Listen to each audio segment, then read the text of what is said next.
Looks like we're live. Hello everyone and welcome to yet another recreational programming session with Mr. Azuzin. How about that? Обычно не expect that shit to happen.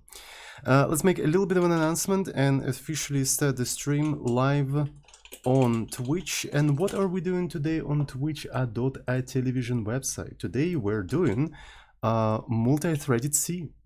So yeah, how about that? So I'm gonna give the link to twitch.tv/studying, the usual place where we're doing all that, twitch.tv/studying, and I'm gonna ping everyone who's interested in being pinged. There we go. The stream has officially started. So today I would like to continue doing the thing that I studied yesterday, essentially implementing the gzip is all you need paper, right? So let's take a look at that specific paper. The link to this paper, of course, is going to be in the description for people who's watching on YouTube, and for people on Twitch right now, I'm going to copy paste it in the chat. So this paper, right, we started to implement this paper, and it's a pretty cool paper which describes a very cool algorithm that allows you to classify text using gzip. Right, so less is more, parameter-free text classification with gzip. And essentially what it does, it uses k-nearest neighbor algorithm, and the distance for the k-nearest neighbor algorithm is computed with a very simple formula that involves gzip. So here is the formula. For more information how this entire thing works and why potentially it works, I recommend watching the previous stream. All of the links are going to be in the description, in the playlist and stuff like that. So it's a very simple formula. Right, so, and essentially to classify a text, what we have to do, right? We have to check the distance to each individual sample of the training data. Right, and the training data that we picked is actually a GNews dataset, which is rather big. It's 120,000 samples. Right, and computing this amount of samples involving gzip and stuff like that is actually quite heavy on my laptop. Right, on my laptop, to classify a single text, it takes around a minute, I think.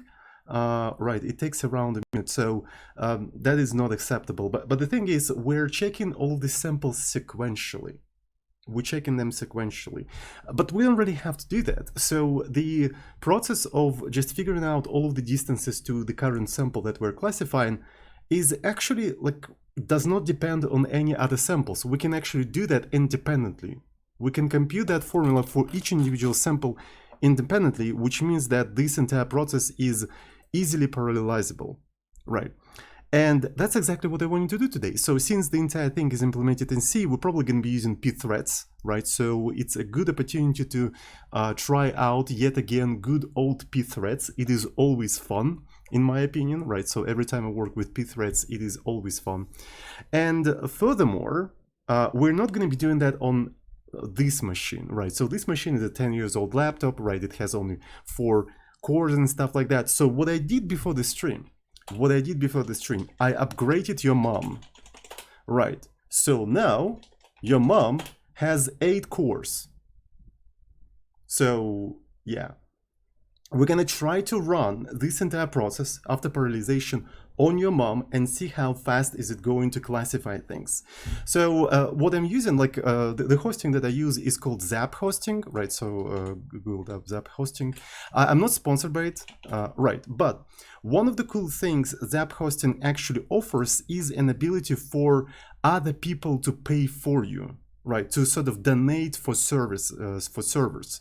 And that's basically how I managed to afford this server, this instance. So essentially through your donations, right? So if you feel like actually supporting me, not Jeffrey Bezos, but actually me, consider donating for the servers, right? So there's a donate command and there is a link to Zap hosting. So yeah, if you think I deserve to have more servers, you can donate there. And for people on YouTube, it's going to be in the description, of course. And somebody asks, why is the load so high? And that's the fun part. So I Googled up, right, it's not even doing anything, right? So I'm sorting by CPU percentage. As you can see, there's nothing in here, but the usage is so high. But you may notice an interesting thing, that there the usage is color coded slightly differently, right? So I googled up what this color coding means, and green means the user thread, user load. So that's actual load of your server. Red is kernel threads, right? Something is going on in the kernel. And yellow is the most interesting one. It's a virtual stolen time. Since it's a virtual private server, right, so it is probably not like an actual physical server, right? So it's basically one of the instances on the actual physical machine. So this is a load from other virtual machines on the same hardware. So yeah, we're not getting like the entirety of the instance, unfortunately. But Zap hosting, as far as I know, they have an option to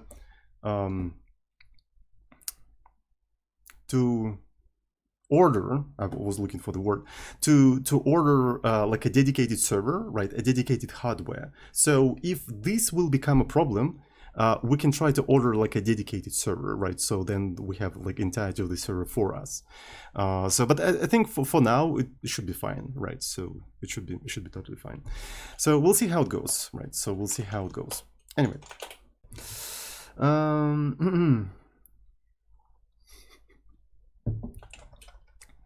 you're about to ruin everyone else's experience in the server. Probably. I don't freaking know, right? I don't freaking know. So anyway, let's go ahead and see how we can parallelize this Scheiße. I think it's gonna be super fun. So let me go into knn.c, and so we need to basically create a bunch of threads. So we have a function called classify sample, and what it accepts the training samples, right? So the training samples through which we have to go through, and the text that we're trying to classify, and the k, which is the parameter of the algorithm, right? So which is the parameter of the algorithm. So essentially it's a k nearest neighbor algorithm. And I think, yeah, I recommend, if you never heard about this algorithm, I recommend to check out this Wikipedia page. I'm also going to put it in description.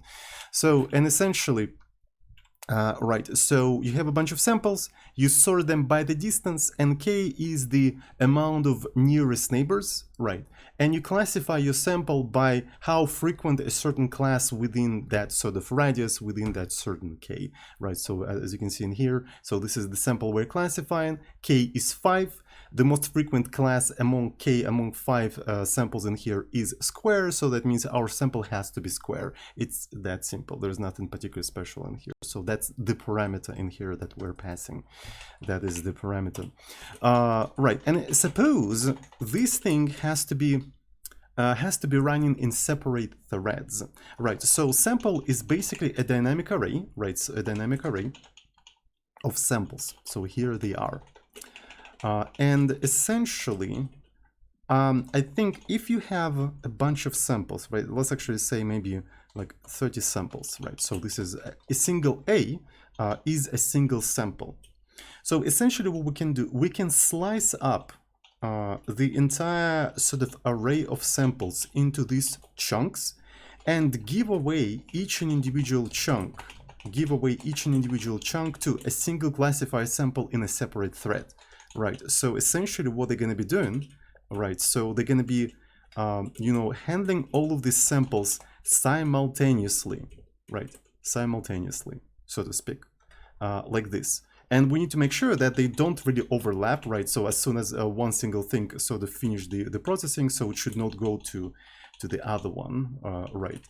So, and what's interesting is that one of the steps that we have to do during the classification is after we collected all of the normalized compressed distances, we have to sort them, right? And we have to pick the top k. So essentially what we can do the sorting per thread. So each individual thread is going to do its own sorting, right? So, and we're gonna have like n sorted chunks, and then we can just merge them, like with the merge sort algorithm, if you know what I'm talking about, right? So merging two sorted arrays is actually O of n, Actually, it's not really O of n, it's more like O of n plus m, where n is the size of the first array and m is the size of the second array. What's interesting is that it doesn't really matter, in the sense that if your k is small enough, right? If your k, for example, we have 4 threads in here, and k is going to be 2, right? You don't even need to merge anything. You can just pick the first, each individual first element, right? And then sort that and take k of that, essentially, right? Because you know that if they're sorted, their first elements are going to be among the ones that are going to be the first in the full merged array, if that makes any sense. So yeah, this problem is actually very easily parallelizable. It's actually quite surprising. Well, not really that surprising, but it's good for us, right? It's good for us. So it is in fact good for us.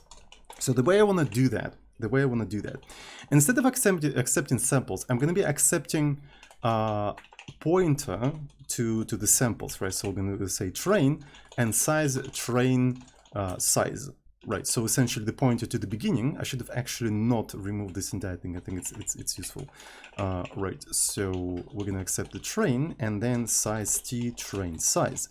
Essentially, we accept the pointer to the beginning of the chunk we're working with and the size of the chunk. Right, and the classify sample should not really care about what's outside of that specific chunk. So let's actually go to the compilation errors. I think that is basically everything that we want to do for that specific function. So we have some warnings in here. So this is the more of a train. Maybe I should actually call it train count. I think that would make a little bit more sense. So that means I can just replace this kind of things in here. So this is just the train, this is just the train, and this is the train count, and this is warnings. Essentially, these are just warnings. So let's try to recompile this entire thing, and that should be okay. So there's still some errors in there, right? There's still some errors in there in the places where we call to this function. Yeah, there we go. So what we have to do now, right? So this is the train samples. We provide the items and the train samples count. Since we're not splitting everything into the threads, right? We're gonna do the we're gonna call on the full array of samples. So that should be it. Maybe I'm going to go into node.c and disable building of some other executables because we don't really use them, right? So hopefully that will speed it up. And there we go. So essentially we slightly refactored this entire thing. So essentially now what we have to do, we have to start splitting that into threads. So how can we know, in how many threads we want to split the entire sort of work? So I guess we want to split it into the amount of cores we have on the current machine. So if I remember correctly, there was a way to get the amount of cores on the current machine through pthreads, right? So again, we're going to be using pthreads. It's sort of like a standard library for threads on POSIX, and POSIX is like Unix-like operating systems like Linux, macOS, FreeBSD. All of them, they're using sort of the same interface to work with threads. And I don't quite remember how you get the amount of threads. So pthread, maybe there's something like a count or something like that. Maybe we should Google that up. Pthread get amount of cores, or maybe if CPUs or something like that. Usually it's pretty much the same. So how do I retrieve the number of processors on C Linux? Right, so let me see. So, oh, okay. The other have mentioned in the comments this useful. sysconf this, leaving as a solution for folks who might skip over comments. I quite remember that it was something in the POSIX threads, wasn't it? I'm pretty sure there was something there. Huh. Surprisingly. Okay. So get and procs. Get and procs. So get the number of processors. Huh.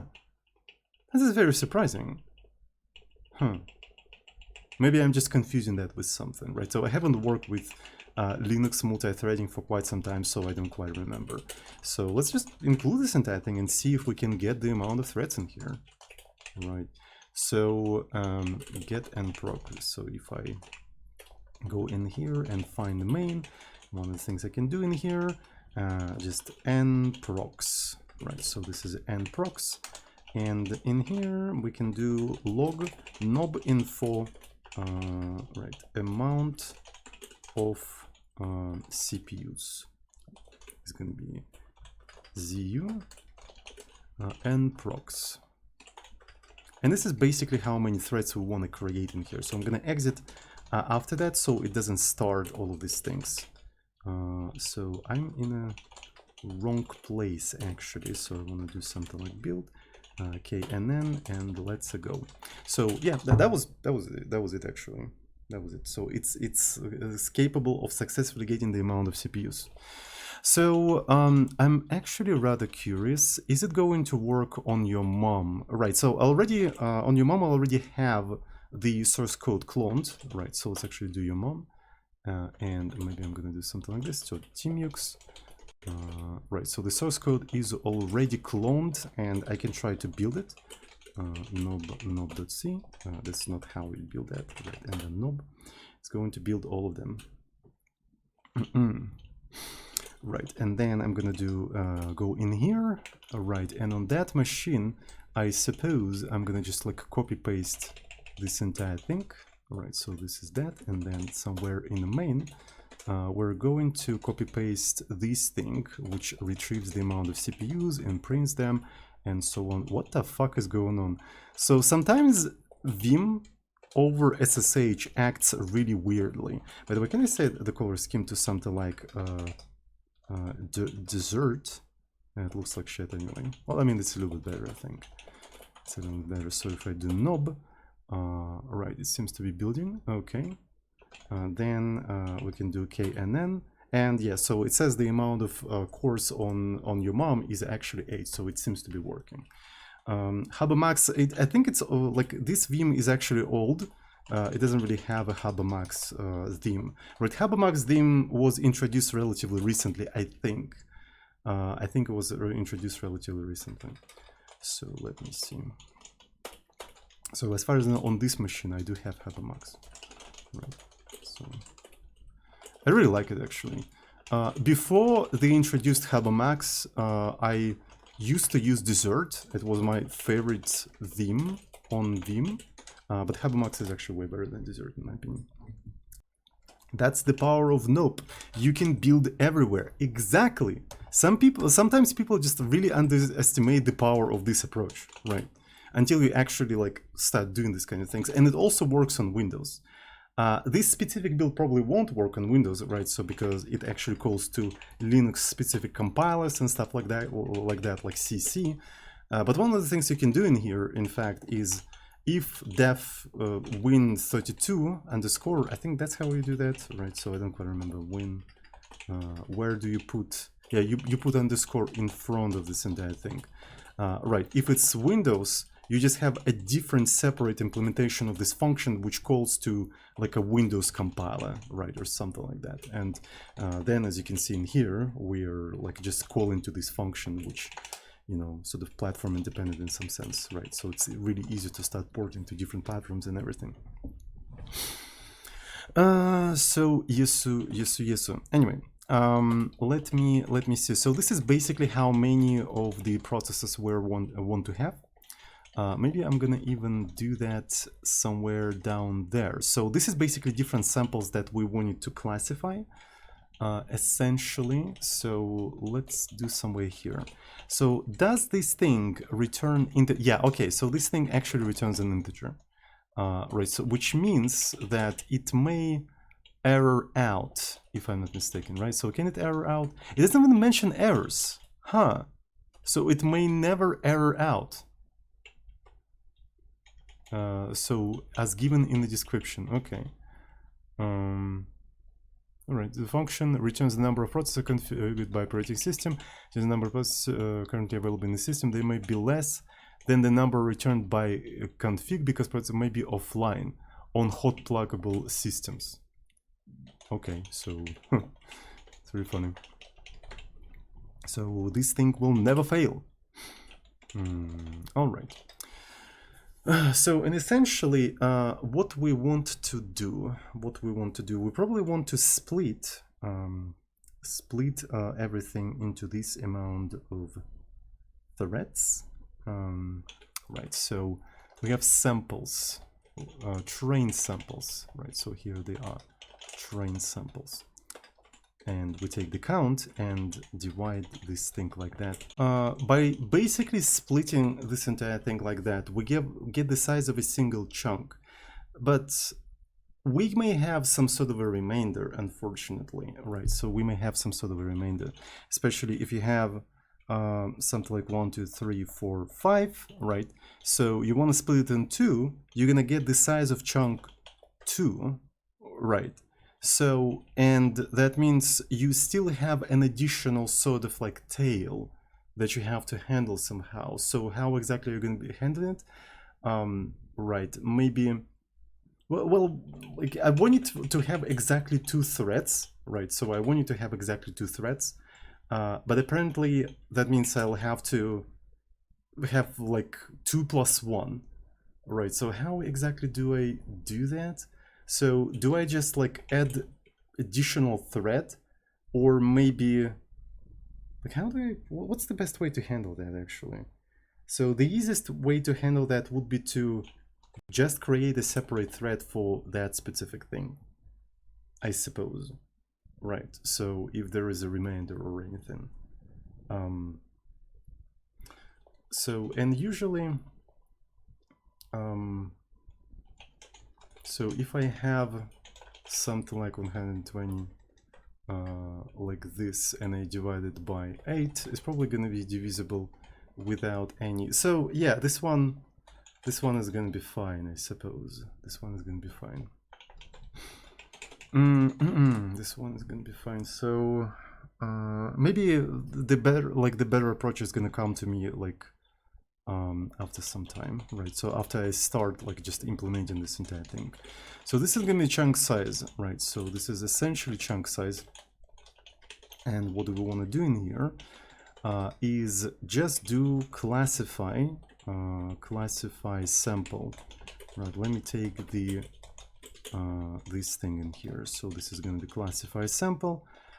So train samples. So train samples items, and essentially we're gonna do something like, yeah, we're gonna do size t n proc, right? So n proc. So that's how many of them we're going to have. So the k is going to be basically 2. So in the text, so we have a text parameter classify. Yeah, in here I just call to that. Right, I just call to that. So which probably means that maybe we have to move the entire operation somewhere down there. Yeah, there we go. So here we do classification and everything. Right. Train count is obviously has to be chunk size. Here we do plus chunk size multiplied by I.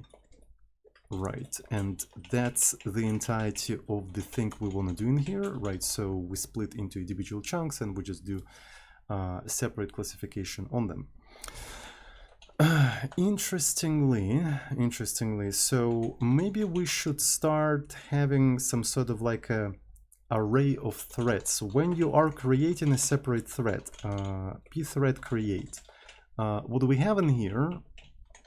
We get an integer, right? So when I do pthread create, it just does that. So return 0, it returns error number on the content. No, this is not how it goes actually. Yeah, so essentially I need to have a certain amount of threads up front, right? So I need to have a certain amount of threads up front. So yes, it's really annoying, honestly.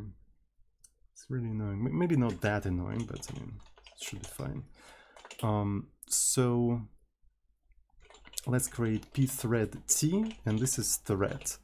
And I suppose it's a structure. Is it a structure? Can I just do something like 0, right? So can I just do something like 0? Maybe I can. And then one of the things I have to do pthread create. I'm just creating the thread. I have to provide the pointer to the thread that I just created in here. So, and I have to provide the attributes. So, and if I remember correctly, attributes, they're just like configuration thing. Right, structure, contents, creation time. We don't really need them. We can just put null there. So, and if we put null there, that means they're going to have like a default parameter and whatnot. So, and in here, we just start in a particular routine. Right, we're starting a particular routine with a particular arguments, parameters, and stuff like that, and we have to provide a pointer to those parameters.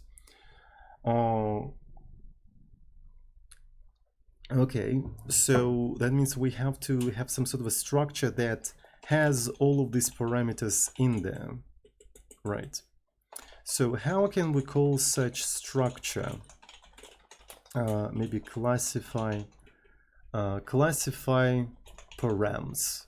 Classify params, and this is where we may keep all of these pointers, like samples, maybe train, right? So I think that's better to call them like that. Then train count, and the text that we want to classify, string view, actually knob, string view the text, and maybe also the k. Well, I mean, k is only needed when we already collected all of the data. So to actually do the computation, we don't really need any of that stuff, right?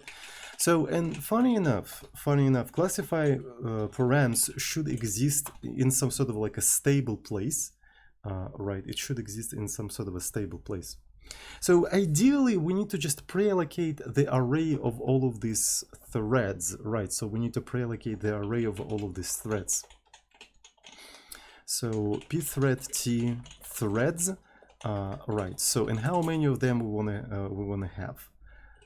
So we could pre-allocate, you know, n procs of them, right? So size of pthread t, right? We can pre-allocate this thing, and of course you wanna assert that this thing is not equal to null. This thing should not be equal to null because malloc never fails. Right. Malloc never fails, but you may have more things because of the tail, because of the goddamn tail. So essentially, one of the things we can try to do is basically, if mod of nprocs, I said mod, nprocs is not equal to 0, that means we need an additional thread like this. We need an additional thread like this. So that means chunk, this is the upper limit of the chunk. This is sort of like an upper limit of the chunk. Maybe that's fine. Maybe we're gonna handle that in a slightly sort of different manner. We'll see how exactly it is going to go. Right, but the original sort of maximum size of the chunk has to be like this. All right, so then on top of having the threads, we need to have a bunch of parameters. Classify params, and this is going to be params. So I'm going to do malloc and procs size of classify params, and we're going to assert the params in here. Right, we're going to assert the params in here. So as we iterate through the procs, we're going to be creating ice thing with the default parameters, and we need to come up with a name for this thing. How should we call that? Start classify thread. Maybe I'm gonna literally call this classified thread, right? So I think that's a good name for this function, classified thread. And the definition of classify params should be up there.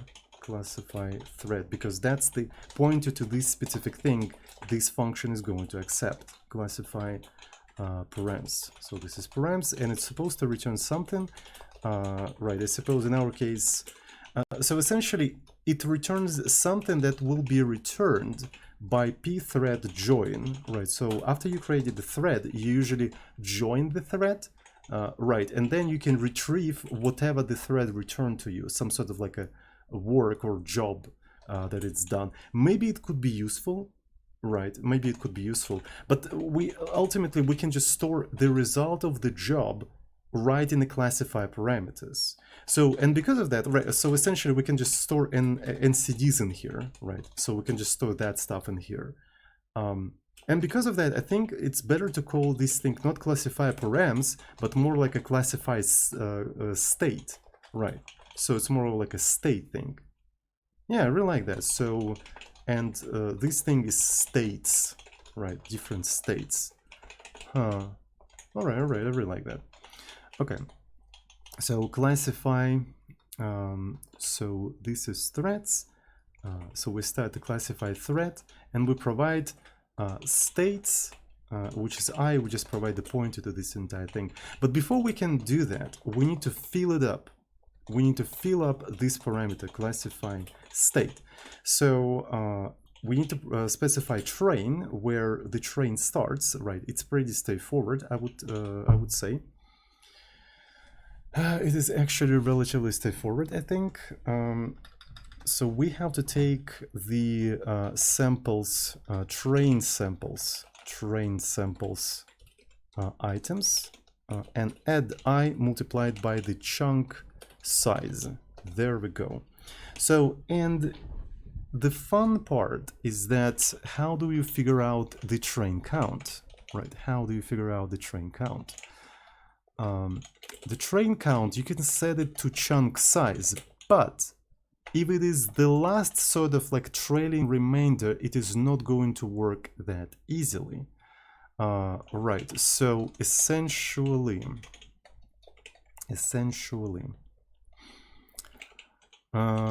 we have the full amount of samples.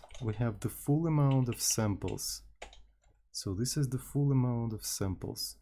And essentially, if this thing, the tail makes everything complicated, I swear to God. It's so annoying, goddamn. Alright, the tail makes everything complicated. Alright. So states I, so the text is pretty straightforward, right? So nothing particularly special in here. Right, nothing particularly special in here. Classify state. Where is the classify state? NCDs. So this one is rather interesting. So I would like for NCDs to be actually 0. So maybe one of the things we want to do in here is memset states 0 size of basically this thing, right? So we want to just do something like this. Right. So set to 0. So the classify state, the classified state is actually sets this entire thing to 0 too. Right. So then we do classified thread, and here we have to call to that specific thread. So we don't have to call to this entire thing. And that's basically it, right? So after we created all of these things, and by the way, I have to do in here, calculate the tail properly. Calculate the tail properly. So I'm gonna do something like n prox plus I, and so we need to do this thing, right? We need to do this thing. So this is going to be threads I, and in here I don't care about the result, right? So I'm just going to put moon there, and so in here it may return like a negative thing, right? It may return like a negative thing. So return value 0, it returns error. It returns an error number. Is it positive or is it negative? Wait, what? Goddamn POSIX. Negative, right? So because usually f open, right? So return returns a file pointer. Otherwise, well, I mean, it's not really How can I do that? Like just a regular open, maybe. Not that one. Open. Return. They usually say explicitly -1, so I suppose it's probably non-zero, right? That's how it probably works. I don't freaking know. Maybe that's how it works. Maybe not equal to 0. And here we have to report what exactly happened. All right, so std error. Oh, I actually have nob error. Right. Could not join thread or something. Could not join thread because of this. And by the way, manp thread create. So let me double check. So on success it returns 0, right? On error it returns like some sort of a number or whatnot. And errors, and they're not really error no, right? So they're not really error no. Or are they error no? Wait a second. So that is freaking C. And it's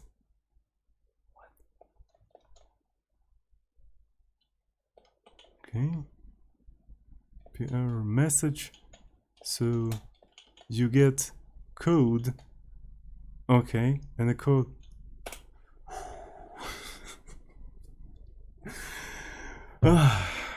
Anyway, all right. So let's not report anything specific in here, right? So let's not report anything specific. And then if this thing is not equal to 0, right? If this thing is not equal to 0, we can say something like nob log, nob error, could not create thread, right? And also can do something like this. Doesn't really matter why. So so here we created all of the threads, and then we joined them and everything like that. Okay. So what's the best way to freaking handle these goddamn tails so it looks nice, right? So it doesn't look weird or anything like that. So let me see. So if we have something like 10 things, right? So if we have 10 things, and for instance, I want to split this thing by 3, right? So I want to, like in 3, not by 3, but in 3. Excuse me. Right, so we have 10, you split it in 3 in integer, you get 3. So that means you have 1, 2, 3, but you didn't split it in 3, so that's kind of the problem. You didn't split it in 3. So what is the way to split it in 3? Maybe add the remainder to the last one. That is also an option.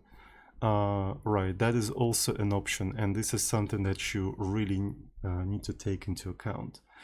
Right, so essentially when I want to run in 3 threads, this is basically the division that I want to achieve. Right, so this is basically the division that I want to achieve. Padding sounds maybe interesting, but no, not really padding. Like, I don't want to split by 3, I want to split in 3. So I have 3 threads. So the best way I see is to just attach the remainder to the last chunk. So the last chunk is going to be slightly bigger. Right, so it's going to be slightly bigger because like I have 3 threads, right? This is how I want to run it. I don't see any other way, honestly. Right. So padding means that I have 4 threads. I don't have 4 threads. I have 3 threads. So it doesn't really work like that. You see? You see what I mean? Hopefully. So yeah, and that's basically what it means. But that means I have to keep track of that somehow. What's the elegant way of tracking that? So what's the elegant way of tracking that? Because I have only single chunk size, but that means I have to like 2 different chunk sizes now, right? So that means, do I have to 2 variables or something? It's just like, what? So we may have some sort of a chunk remainder, right? Some sort of a chunk remainder. So we have a chunk size and chunk remainder.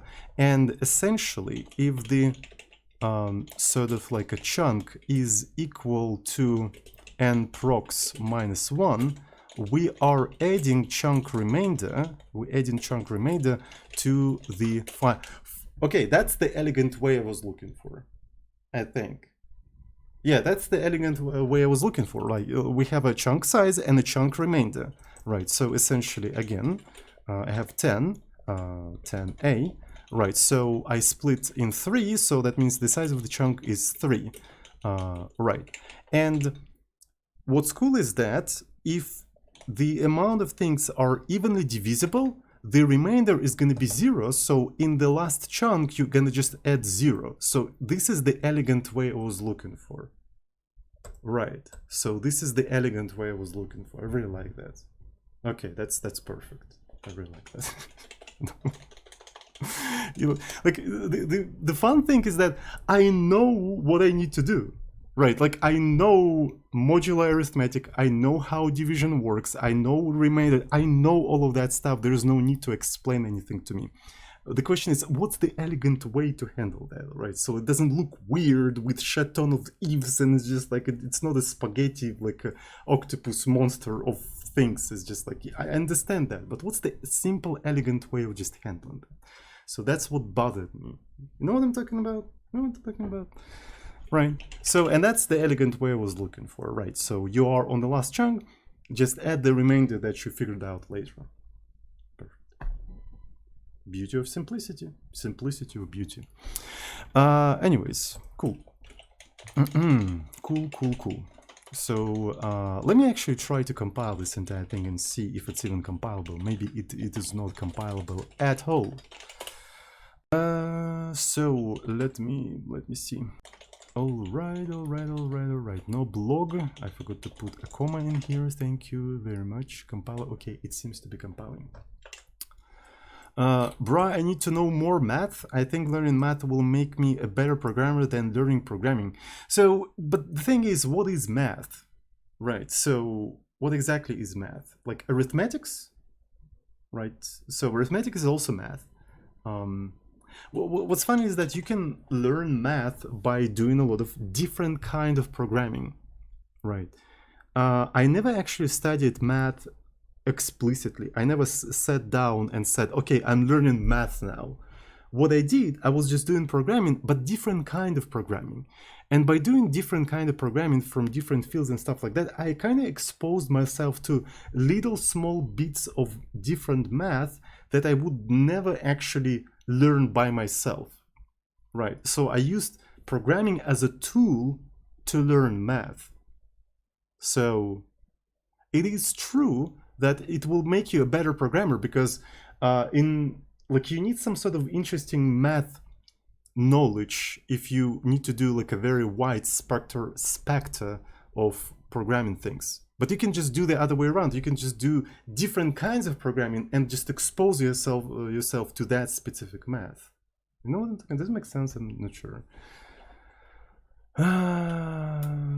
So, like for programming and stuff, I don't want to know how to build like a physics engine and stuff. Yeah, you can first study math and physics and then make an engine. Or you can go the other way around. You can start making physics engine and figure that out yourself, or figure out as you go, right? So you can try to just like implement a very dumb solution, that the first that comes to your head. And as you implementing it, you will get ideas that will improve your understanding of the problem. And then you will start getting questions that you start Googling up. And that's how you find the articles about the topic that is interesting for you. So again, like using programming as a tool to learn math. You can learn math to then become a better programmer, but you can go the other way around. Just start doing programming, and that will basically force you to Google specific things. It's like a tool to explore things. You know what I'm talking about? Right, it's just, you can go the other way around. And this is how I learned a lot of things, right? I just start doing them, and that helped me to learn what I need to Google then. So it's not a bad approach, honestly. I think it's a pretty good approach. All right. This scheiße seems to be compound. By the way, all right. So I'm streaming for almost an hour, and I think it's a good point to stop and make a small break and make a cup of tea. What do you guys think? Yeah, I think it is. So let's make a small break and all right. So let's go. What we need to do, we need to somehow also report the progress. That would have been nice. We probably can do that via the atomics, right? So essentially we can have an atomic counter, right, which is updated by all of the threads. And so every time they handle a sample, we just increment that counter by 1. And that should be enough for us to, you know, report the progress, right? I think that should be enough for us to report the progress. We'll see. So let me, but how do we even share that thing among all of these things? Can we have pthread atomic, right? So maybe we can just allocate the atomic, like I know that the C standard library has atomics. So yeah, so C has atomics, but since we're already using, so Java, so that's kind of like, I'm not talking, because we have atomic C type. In Java we have this thing. As of C11 there is an optional atomic library. But I mean pthreads had atomic, didn't it?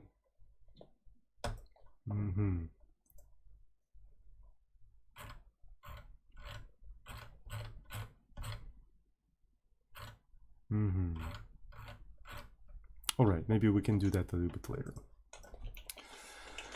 Anyways, so how are we going to be classifying all of this stuff? How are we going to be classifying? So let's go to the classify sample. All right, we have NDCs. Okay, so this one is rather interesting, right? This one is rather interesting. So we have a deflate SV, which uses the temporary buffer of knob. And the temporary buffer of knob is actually a global array. So it's not going to be particularly thread safe. So this knob TMP alloc is not particularly thread safe, unfortunately. So essentially, the classifiers should have their own temporary allocated thing somehow. So this is, for instance, so we can say that this is inputs for the thread, and here we're going to have outputs, right? So we're going to have NCDs and maybe some temporary thing, So we can say this is the TMP and this is going to be TMP size. And this is going to be some sort of like a maybe dynamic array of some sort. We'll see.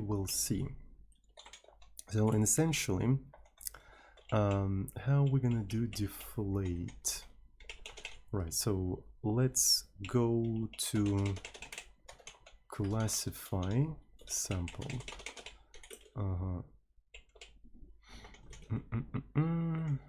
So I'm gonna just copy paste this algorithm that does the deflate. Right, so we're doing the deflate for this thing. Right, we're doing the deflate for this thing.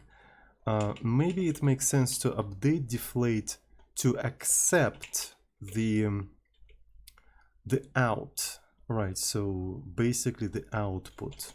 So this is the out and size t out size, right? So yeah, when we do deflate, we must provide the output of this entire thing, right? We must provide this output if we wanna do that. Classify thread. So and essentially, right, essentially what we have to do, it would be nice to just have some sort of an arena into which I can just like allocate and stuff like that. But the temporary thing for knob in here, right, so TMP alloc, it's literally just a bump allocator to this sort of like a buffer, so which makes it a little bit annoying, right? So you can only have one of them, and the reason why it is like that, because I implemented it as a temporary thing, and I thought that in the future I'm going to replace it with something else, but apparently I need something else right now, right? I need something else right now, so what would be the easiest way? So just like pre-allocate some sort of like a big buffer. Pre-allocate some sort of a big buffer. It's a little bit demotivating. And then I'll have to like interrupt my trail of thoughts and think about the temporary buffer thing. So what's the best way to do that? When we do NCD, right, when we do, so that means I have to completely re-envision the way I compute this entire thing. So that's the problem, right? Because I can't rely on a temporary allocator anymore, right? I can't rely on a temporary allocator. It's just like, okay, so I need to have a temporary allocator per threads. That's it, right? So we could just take an existing arena, right? So I think I had arena.h. No, it's not that. Let me see.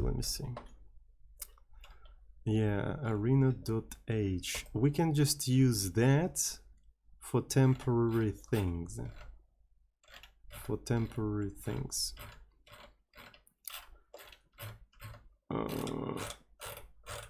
But is that a good way of doing that? I still don't like the hack that I did in deflate SV, where I just assumed that where is this? Yeah, so that the size of this thing is going to be twice as the input. I really don't like this hack. So, and that's another thing that kind of bothers me.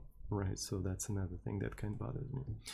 But anyway, so maybe I'm just gonna grab this arena, right, and just like use that instead of the temporary allocator. I think that could be generally a good idea. So let me see. Maybe at some point I'm gonna embed that thing into the knob. Right, so let's go ahead and do that. All right. So we have that, define arena implementation, then I'm going to include arena.h, and then I'm going to have a classify state, and in here I'm going to have just like an arena, right? So what's the arena? Like arena, there we go. So we have a like basically linked list of regions and stuff like that. Right, so good trait to not like hack, wish more devs were like that. It's just like not easy. If there was an easy hack, I would like gladly take that. So it's just like right now I don't see an easy hack.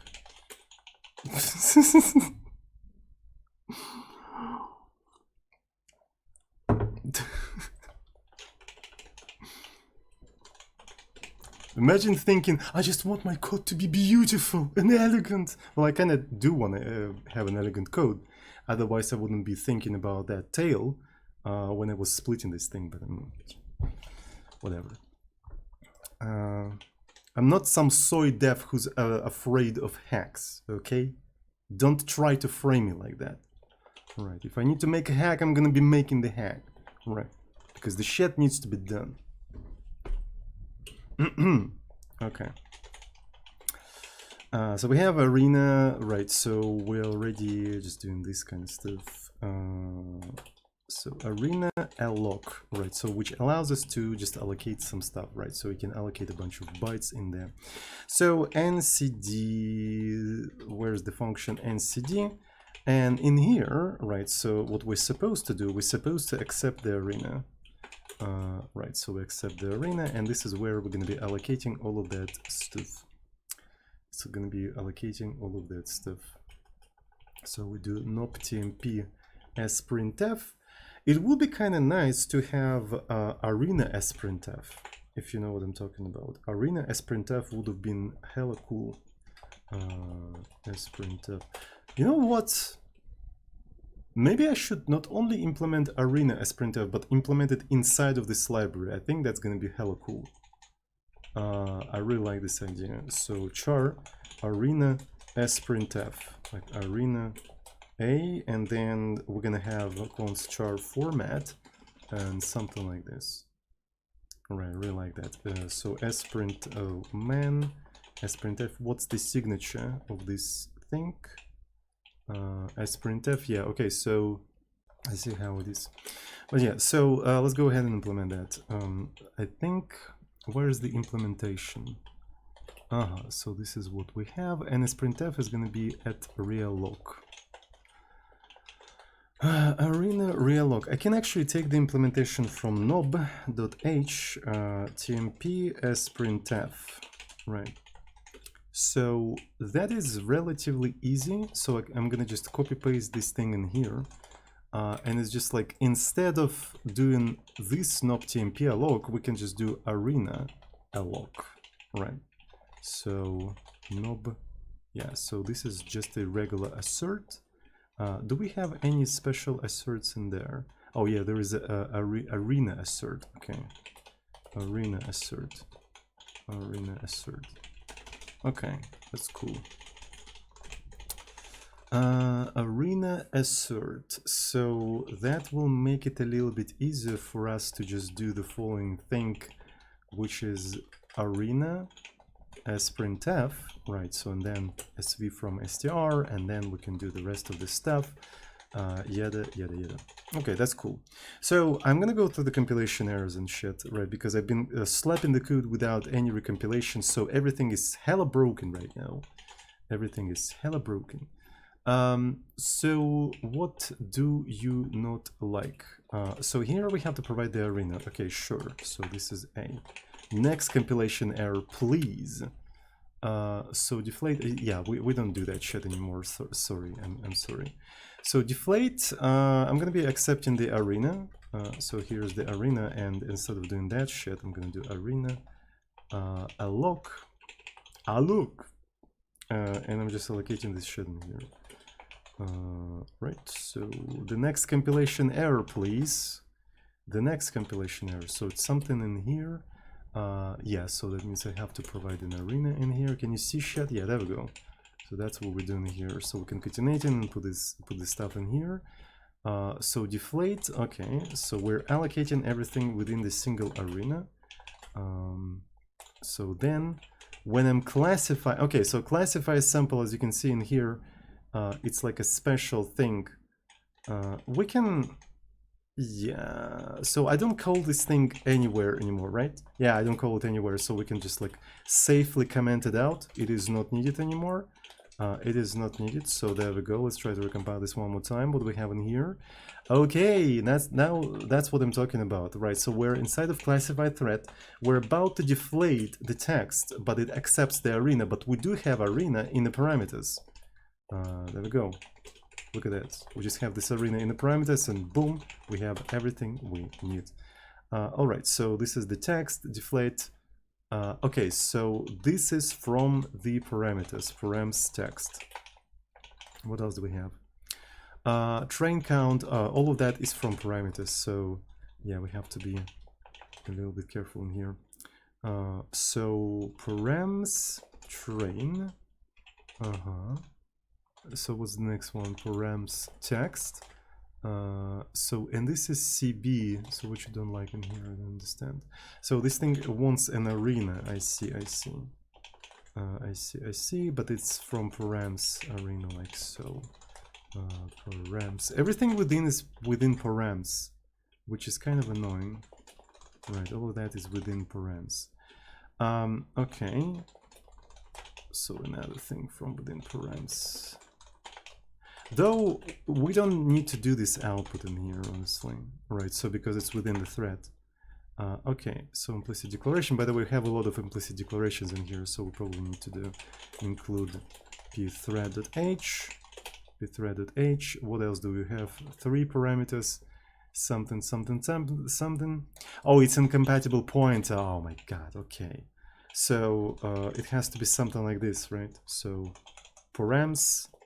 Void, we want to do classify state param. Well, it's not really params, right? So let's call it these params, but let's call this a state, right? And then we're gonna query replace params with state, something like that. There we go. Are you gonna compile, please? Yeah, boy. So I do remember that we also call temp reset, and we do that every time we compute the distance. Okay, so classify thread. So in here we have to do arena reset, right? We want to do arena reset so it doesn't overflow. Where's my arena? Do you have reset my arena? Yes, you do have reset my arena. That's very poggers, if I do say so myself. Yeah, there we go. Okay, cool. Memory management. Who needs garbage collectors if you have ass? Who needs garbage collection? Nobody fucking needs this scheiße. Nobody fucking needs this scheiße. Fuck that. Okay. Ass. Exactly. Ass. That is very poggers.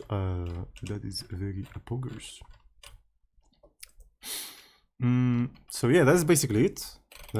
So we're running the threads. We're waiting for each individual thread to finish everything. Interestingly, we kind of need to maybe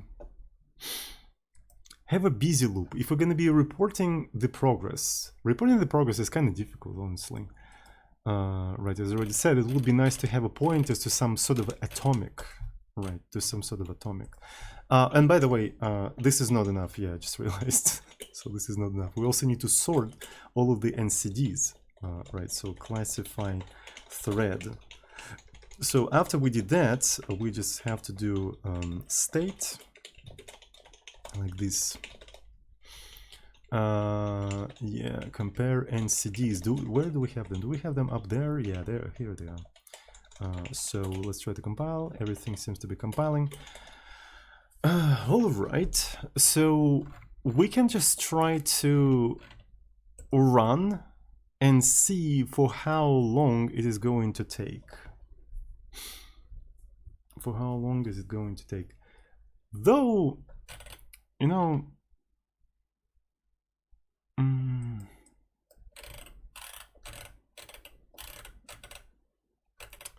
have an idea. Within each individual state, we can have an atomic. Right, okay, C atomics. C atomics. Atomic operation library. Atomic int. So yeah, let's actually have atomic int somewhere. How do? You have to do init C11, but C11 is kind of meh. C11 is kind of meh.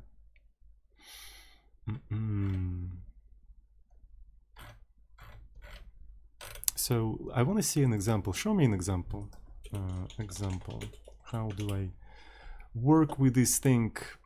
Atomic C language, atomic REP tutorials. So video. We're not going to be watching videos on today's stream. We're not a reaction channel, at least today.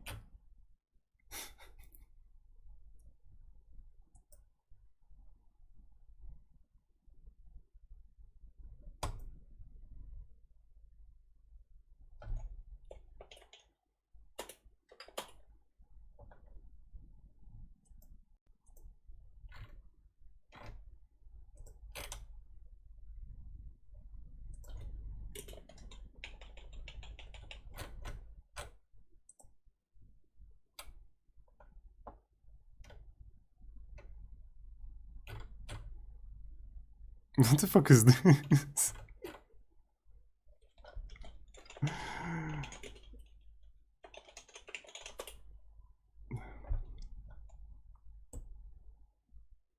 So is that the jailbreak chat? I don't remember. What is the collection of jailbreaks? So by votes.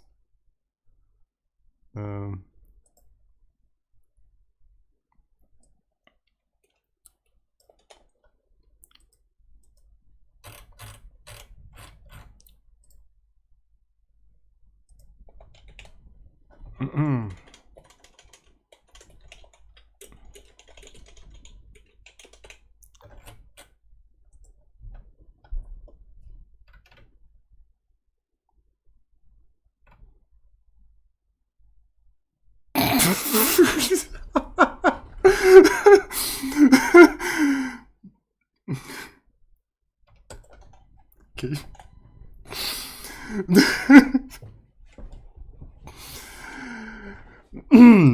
Beautiful AI finish.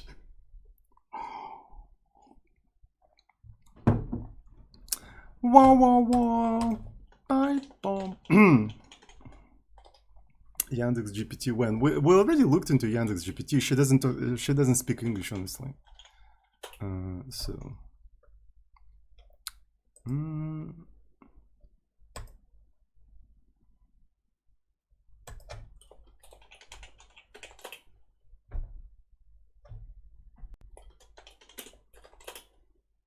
Yeah, she doesn't speak English, so it's not really that fun.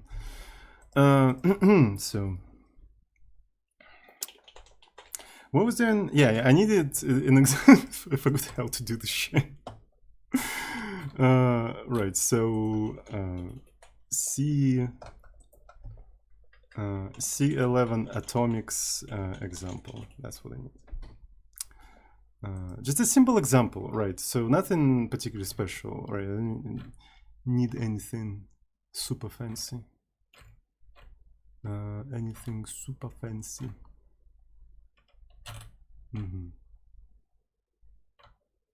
Lock account. So because I did essentially what I want to do, right? So I want to have a count, and initially it's 0, of course, right? But then as I handle all of these things, I increment that count. And then somewhere in here, I could be busy looping, looking through all of the counts in here, right? Looking through all of the counts in here and just like printing them for each individual thread, right?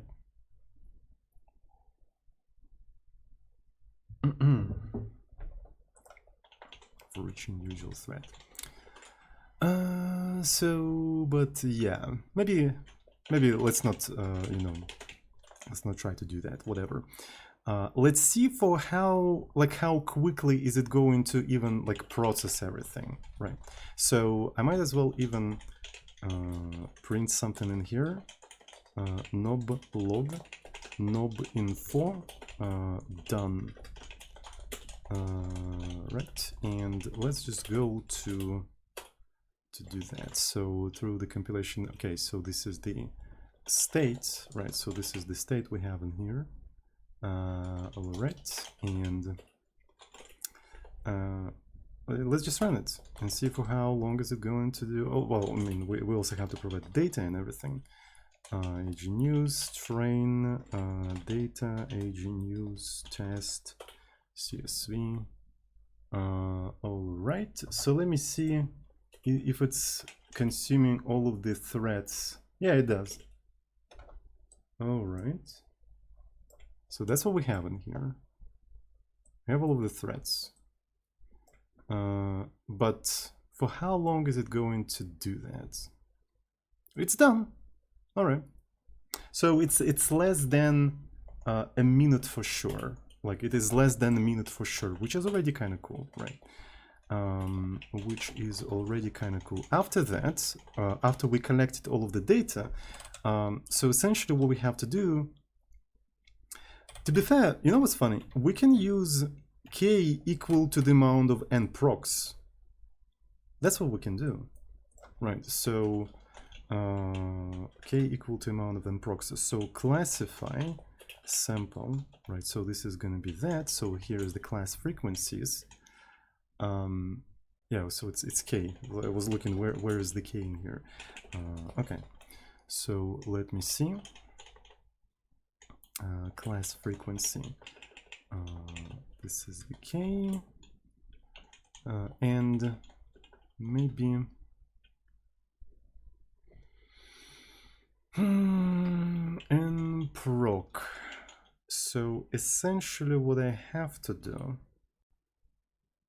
I have to go to states I NCDs items, and I have to look at the zeros class, and this is how I obtain the frequencies, right? And then I predict the thing, right? Then I predict the thing. So then we have a text, then we have a text, and then we have a predicted class or something. So for the text, what exactly we're predicting, right? So predicting the text, right? Knob log knob info text, which is going to be just s. Right, so this is the text, and knob log knob info knob info class. Knob info class is going to be also s. So class names, and we just have a predicted class, and that should be basically it. All right, so let's see if it's going to predict it quick enough on the laptop. Right, so obviously on a laptop it's going to be slow, right? So, and that's understandable, that's okay. Right, and see how quickly it's going to predict shit. If it's going to predict shit at all.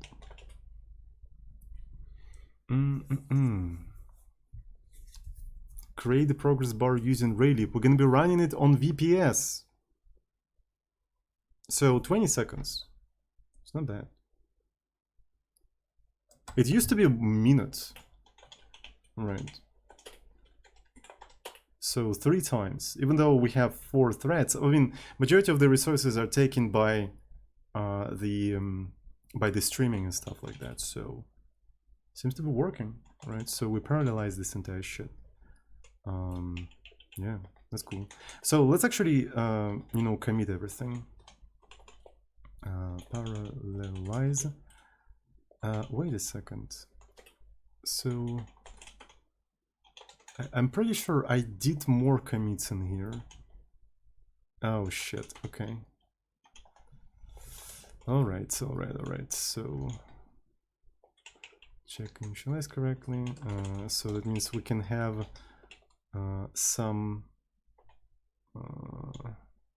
Oh, thank God. We didn't have any merge conflicts or anything like that, so that's cool.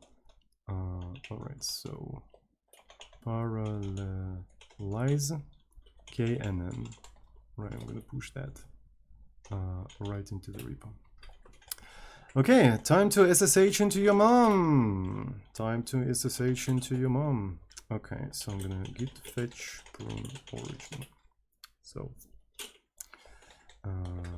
git merge origin main. All right, so reset minus heart, and let's just do that one more time, and let's rebuild this entire thing. Okay, so what we're gonna do, I'm gonna start htop, so that's basically all the course, and let's do KNN. So is it going to accept things? Yeah. So data, AG news, train, data, AG news, test, CSV. Should have actually put the test in there. Okay, that was fast.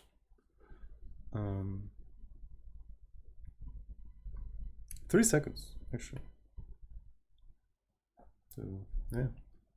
So, and it classified it correctly. So here we have the title and the description. Span suspensions hits Soho shares, blah, blah, blah. 10% mobile phone network operator. This is tech. This is Psi and tech. Right, so we can try to classify a different thing. So KNN .c. So what else? What other text do we have in here? Right, so it's that startup firm NASA. So NASA. Nice. Okay, so business stock market today. Right, I think stock market today is a good one to classify. Yep. Business. So yeah, that's pretty cool. That's how quickly it classifies. Yeah, that's so cool. It's just like all the 8 threads, and that's, yeah, it's business. All right. as you can see. So this is sports, right? Tennessee Titans fire coach, blah, blah, blah, blah, blah, blah, right? So this is sports, right? And there we go. It would be even faster if I pre-compute shit, yeah.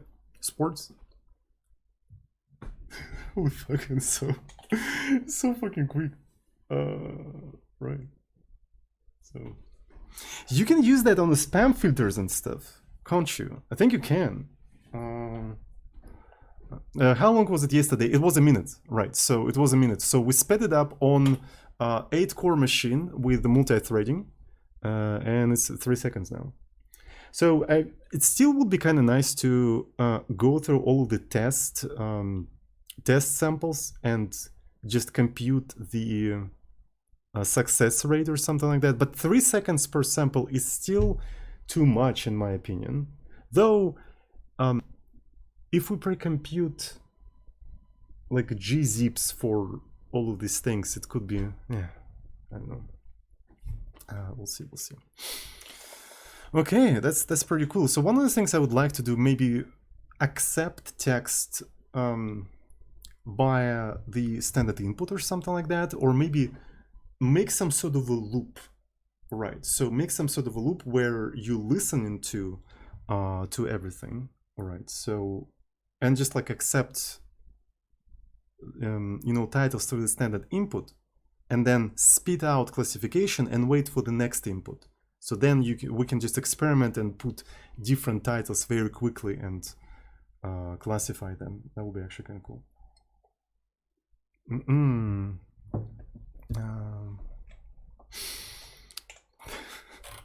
3 seconds from 1 minute in your mom. Not sure that's improved.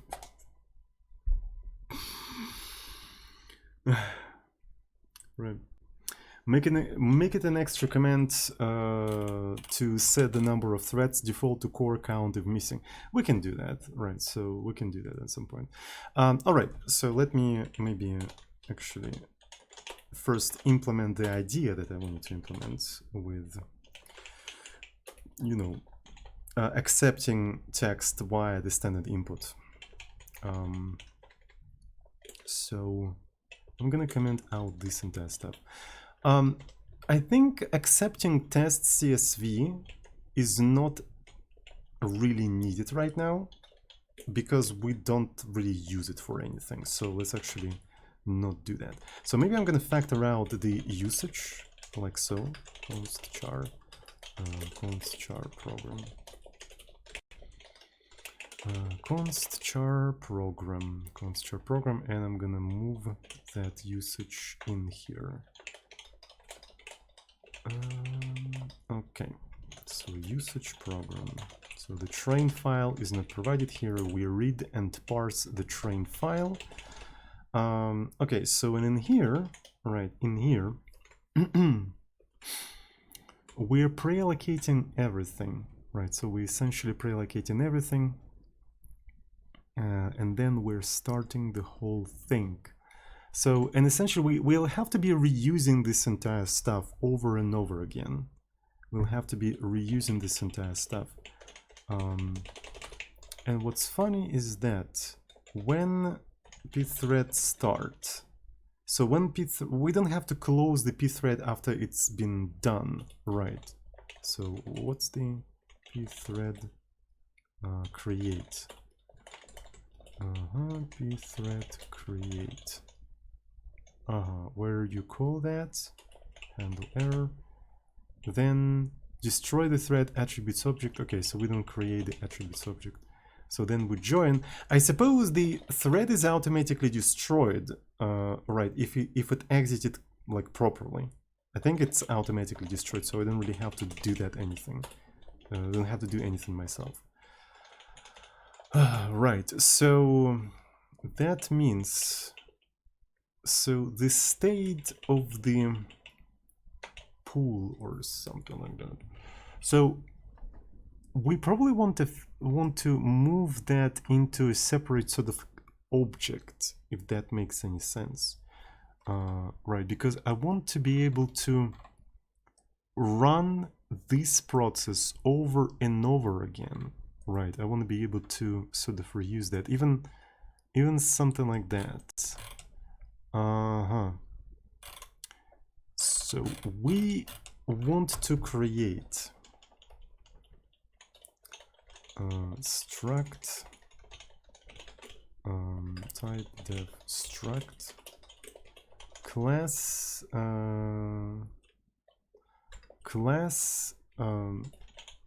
predictor, something like this. So this is a class predictor, and then the fields of the class predictor are going to be the following. By the way, did I remove that? No, I didn't remove that. So we're going to have the amount of procs, the chunk size, and this thing.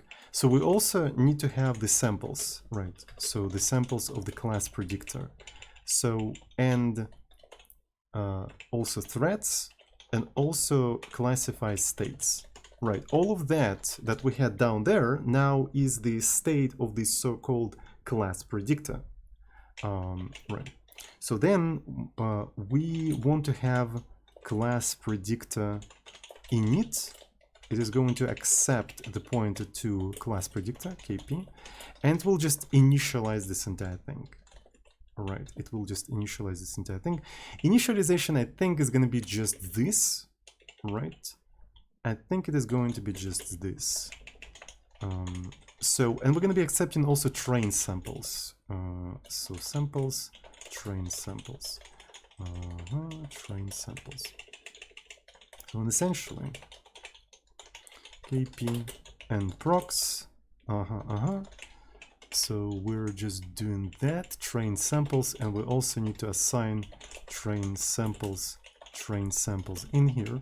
Then we are pre-allocating all of that stuff in here. So that is basically it, right? So we have a class predictor, we initialize it, it allocates all of the necessary memory and stuff like that. Then what we want to do, we want to have class predictor predict, and I suppose it just returns the class, right? It just returns the class. It accepts its own state, of course, and just the text, right? Just accepts the text. And in here we're gonna do this entire process, of starting up the threads, right? Joining them, waiting for them, then predicting the class and stuff like that. Right, and factoring all of that stuff out, so then this entire thing becomes reusable, right? So it becomes reusable. All right, then I'm going to do class predictor KP 0, right? Class predictor init KP train samples, right? So then we don't have to do that anymore. And in here, this is just that. Class predictor predict KP text, right? So, and that means we can then keep this entire thing in some sort of a loop, right? In some sort of a loop, and keep doing that over and over again. We can accept lines from the standard input, all right, and then just like let the user like copy paste them, and we're gonna try to classify them somehow. Right, but for now, we just not gonna do it in loop. I just want to compile and go to the compilation errors. So end proc. Okay, so that's understandable. So all right, so KP and proc. It's really kind of annoying that you can't export all of the names from within KP in here, like in Jai. So that would be actually kind of cool, right? So like I really miss that specific feature in C. So, and because of that, I have to come up like with really short names for this kind of variables, so it's not too much to type in front of them. Right. So the idea of using is actually kind of genius, right? It's not really a new idea per se, right? It's a pretty old idea, but still. I think the first language I saw that idea in was probably Pascal, right? Because in Pascal you have with, which kind of acts like using. To be fair, Pascal, if you look at the old original Pascal, and it's really important to emphasize that it's an old original Pascal without any object Pascal extensions or any bullshit like that, the way Nicholas Wirth actually designed it, this language was ahead of its time. Honestly. It's such a shame that it lost the war to C, right? So at some point there was a war between Pascal and C, and Pascal lost. And it's such a shame because it's like a genuinely better language. It's like better designed. It has a better type system, and it's just like it was really ahead of its time. It's just like maybe people were not ready for this language, right? People were not ready for this language. So the original Pascal, the problem with the original Pascal is that it didn't have pointers, right? So that was kind of the problem. But I think really you don't need pointers for even for language like C in a classical sense, right? Majority of the things you need pointers for, you can solve with arrays and indices, first of all, right? And the only time you need, like actually need pointers, like a C-style pointers, is when you interact with the operating system. But even in that case, you can come up with some tricks to do that. I have a couple of ideas. I don't want to actually explain them, right? So because I have a cool idea for the future, I don't want to spoil it. But I have an idea for a language that is like Pascal and on the level of C, but doesn't have pointers in a classical sense of a C pointer.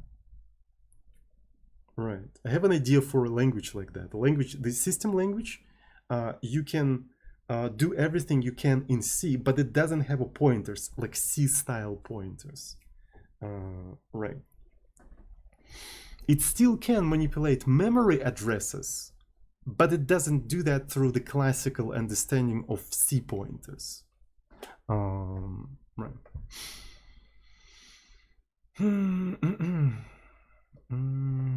All right.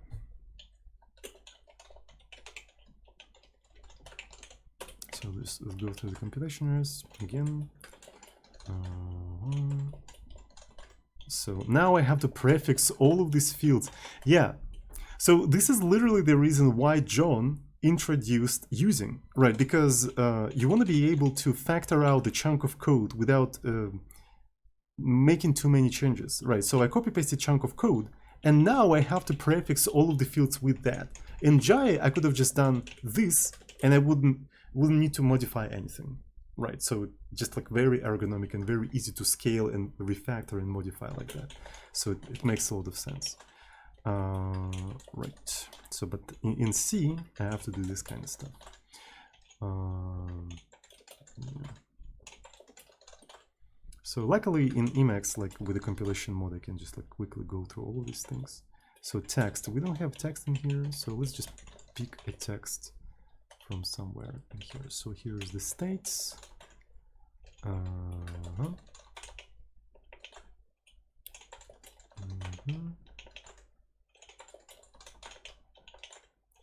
Yeah. So in here we have to return the predicted state class. Okay. Finally it compiled. So we factor out the class predictor, right? And now we want to do this kind of stuff in a loop. So the question is how we're going to be doing that in a loop. We need to have a buffer into which we are reading things, right? So how big of a buffer we're going to have. So how big of a title we usually have in here, right? So basically 313 characters. Maybe we can have something like a buffer, right? So here is the buffer. Let's say 512, right? So that's your buffer essentially. The limit of the buffer. And maybe we can just do fread, right? I think it's something like fgets could be a good idea. Yeah, something like fgets, because it also accepts the size and whatnot.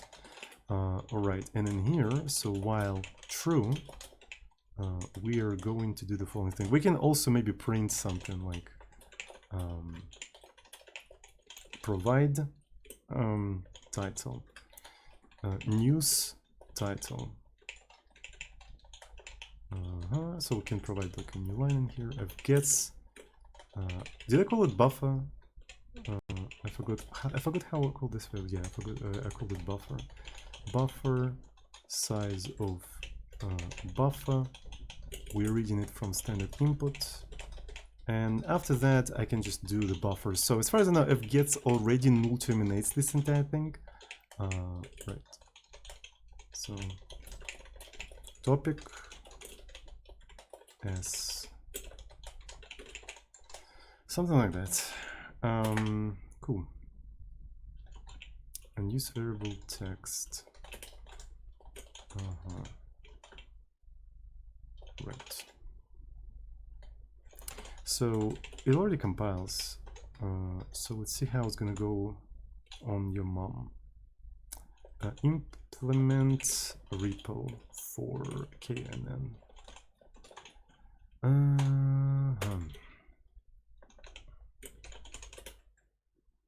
It also puts new line, yeah, but it doesn't matter for the AI. Origin, all right. Merge origin main. And yeah, git reset minus heart. Let's rebuild this scheiße. KNN, so it's build KNN. We still have to provide the training set. Where is it? Okay, it's data. Right, so AG news train, boom, provide news title. Okay, so let's see. Let's provide Boeing something Boeing. Okay, so it's classifying. Right. Okay, topic business. For some reason it, yeah. After Alaska, maybe it is business, I don't know. So this one is sports. We already know that it's capable of doing the sports. Yeah, it is sports. Honestly, it's actually kind of cool. It doesn't have to reparse the training set, so it's generally faster. That's actually kind of cool. And by the way, I don't like how it prints provide new news title. I think it should provide it should print only once. Right, somewhere here. Let's actually put it like this. Okay. So this was sports, stock market. Let's do stock market. All right. So this was business. This is technology, right? Science technology. There's cat. World. Orange tabby cat. Yeah, it probably is. So this is tech, startup firm, LLMs, AI, and stuff like that. So science tech for sure. No, business. Well, I mean, you can also say it's probably business. It's kind of difficult to tell. Spam suspension. Right, so spam suspension. Science tech. AP news. Let's get some new news. Let's get some new nudes.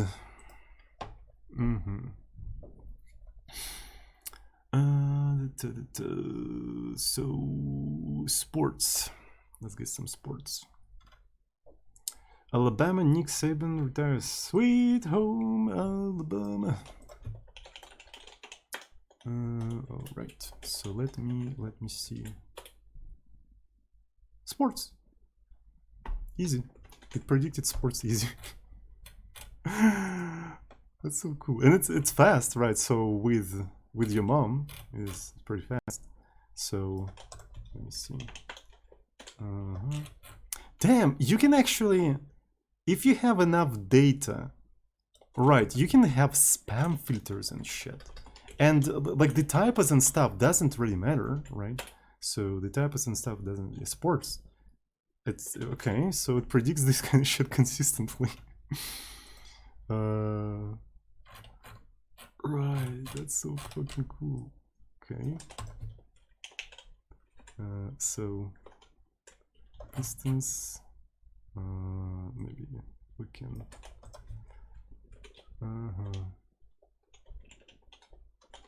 I'm not sure about this one. Maybe it won't be able to predict. Scientech, okay. Though, yeah. So sometimes it just like doesn't predict perfectly. But this is AI, right? So this is AI. Sometimes it fails. The more you just need more data. You just need more data, more parameters.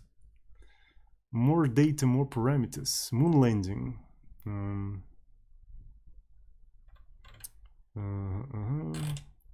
So let's take a moon landing. So the cool thing is that now we don't have to wait like an entire minute or anything like that. Just throw more computing at it. Just throw more compute. Business. Right. But this kind of stuff, like sports, seems to be pretty good. All right, so yeah, so we parallelize this entire thing. I'm gonna do a commit. So if you want to play with this thing, and play make in the corpus sci-tech. Yeah, exactly. Sometimes it do be like that. All right. So yeah, it's already in a repo. If you want to play with this kind of stuff yourself, I'm going to copy paste it in the chat, and for people who's watching on YouTube, it's going to be in the description as well. All right, so that was fun. Right, we parallelized this kind of stuff, and we put the Zap instances to good use finally. So maybe in the future we're going to do more of this kind of stuff, right, with you know, with virtual servers with a lot of cores, right? So I think it's going to be kind of fun. Right, that's it for today. Thanks everyone who's watching me right now. I really appreciate that.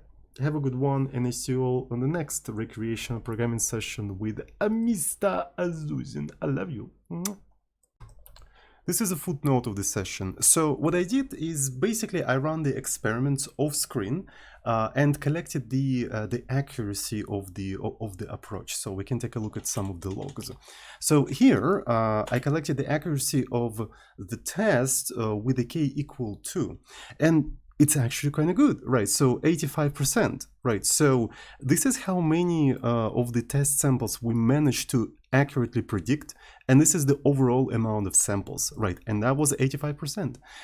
So, and essentially the speed with which we were classifying the samples was around 1 second. So it was 1 second on average, and because of that, I managed to basically run all of the tests within 2 hours, I think. So we have this amount of seconds, right? So that means this is the amount of minutes, and this is the amount of hours, right? So each experiment was like 2 hours, right? So which is in my opinion acceptable, right? I can just run it and just like walk away, do my own stuff. And what's cool is that so k equal 2 is the k that they used in the paper, right? So, but with the k equal 3, I managed to achieve 88% versus 85 with k2. Right. So, and to be fair, I couldn't reproduce their accuracy, their claimed accuracy in the paper, which was 93%, right? So 94 if you round it up. But maybe I just don't compute the accuracy the way they do that, right? So I don't really know how exactly they compute the accuracy, right? So my approach is just like take amount of successes and divide by the amount of, you know, the samples overall. And on top of that, they're using the gzip from Python, right? So we're using whatever algorithm zlib actually gave us, right? So in fact, we can even take a look at the kind of algorithm, right? So if I take a look at knn c deflate, I said deflate sv. So what essentially we did in here, we said just pick the best compression. I don't really know what that means. Maybe that affects the result. So obviously our setup is completely different from theirs. So maybe that contributes to the differences. But yeah, overall, it's actually kind of cool. This gives me a lot of ideas, like future ideas for future projects. Maybe I'm gonna embed that to our bot, to do some filtering on the chat messages and stuff like that. So that sounds like an interesting idea to explore. So yeah, that's it for today. Just wanted to share that. Thanks everyone for watching, and I see you all on the next recreation programming session with Mr. Azuzin.